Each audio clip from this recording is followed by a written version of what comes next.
She is one of the best-known country music entertainers of our time. However, she is much more than just a country music singer. From her humble beginnings, she has become a singer, songwriter, actress, and successful business person. Join me today on the Ancestral Findings Podcast as I share some facts about this incredible and inspirational woman.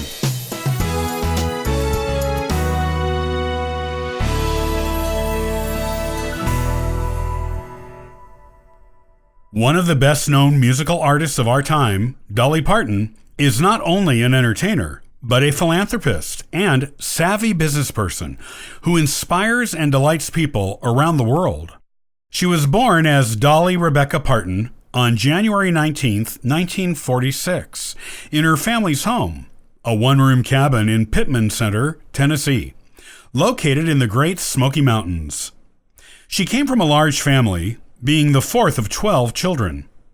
Her parents were Robert Lee Parton and Avie Lee Caroline Owens, and her father worked as a sharecropper when Dolly was young.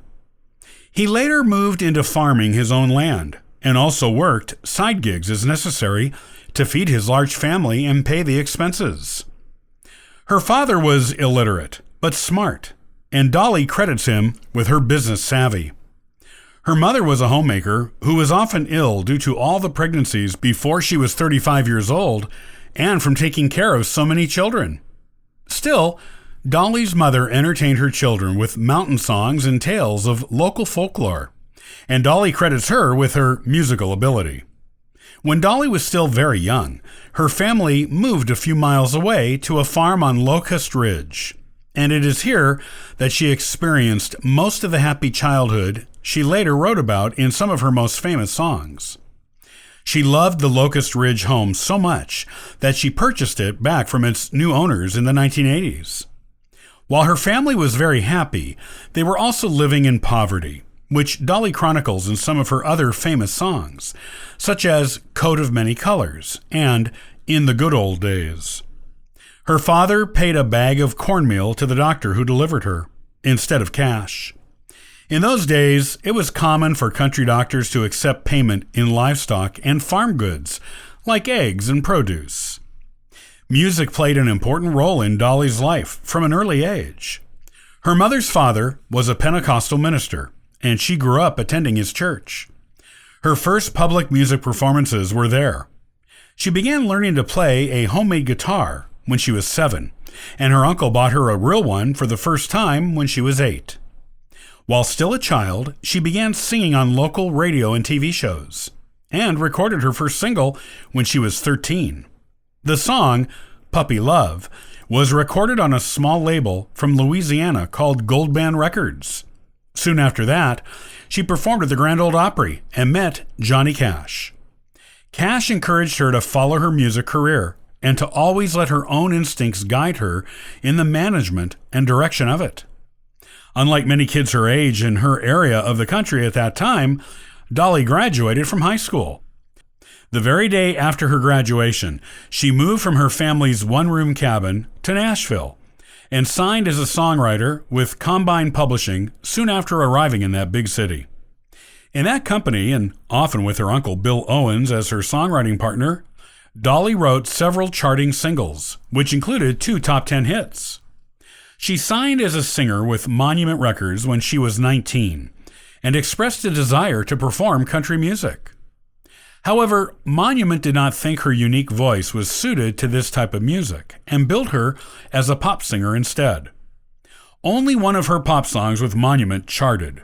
But when a country song she wrote hit number 6 on the country charts in 1966, Monument allowed her to sing country music for them. Dolly quickly found success as a country singer with a couple of charting singles, followed by her debut album, Hello, I'm Dolly. The same year Monument allowed her to become a country singer for them, Dolly married her boyfriend, construction worker Carl Thomas Dean. Dean later owned and operated his own asphalt road paving company. The two are still married and have had a long and successful union. Dolly officially took her husband's last name, which is on her passport, but does not use it professionally. Dean is notoriously publicity shy, which is why the public rarely sees him and Dolly together. And Dolly has stated he has only seen her perform once. In private, though, she has praised her husband for his romantic nature. While the two do not have any children of their own, they raised several of Dolly's younger siblings. Her nieces and nephews call her Aunt Granny because of this. And she is godmother to singer Miley Cyrus. Dolly's success continued, and she forayed into pop music on her own in the 1970s and 1980s before going back to country music and later a mix of bluegrass and country music. She also took up acting, appearing in a number of notable acting projects. In addition, she showed off her business acumen as well as her commitment to economically improving the area where she grew up by investing most of her early earnings into the Dollywood Company, of which she is co-owner. The Dollywood Company owns and operates the Dollywood Theme Park in Pigeon Forge, Tennessee, and which is the nation's 24th most popular theme park, as well as a dinner theater, Dollywood's Splash Country Water Park, Dolly Parton Stampede, and the Dream Moor Resort and Spa. All of these attractions are located in Pigeon Forge. Dollywood is the best known of these attractions, and she co-owns it with Hershen Family Entertainment. The park hosts around 3 million visitors a year and is the largest ticketed attraction in Tennessee.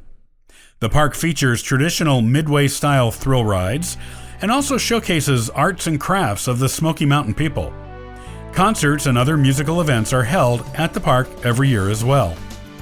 Dolly performs, of course, but other nationally known acts also perform there. In addition, the park is the home of the Southern Gospel Museum and Hall of Fame.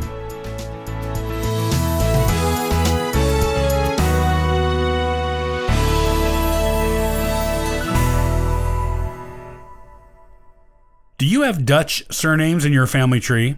Or is your own surname of Dutch origin?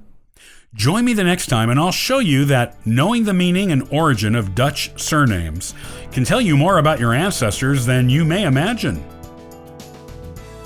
Thanks for joining me today. I'll see you next time on the Ancestral Findings Podcast. And for further info, you can visit us at ancestralfindings.com.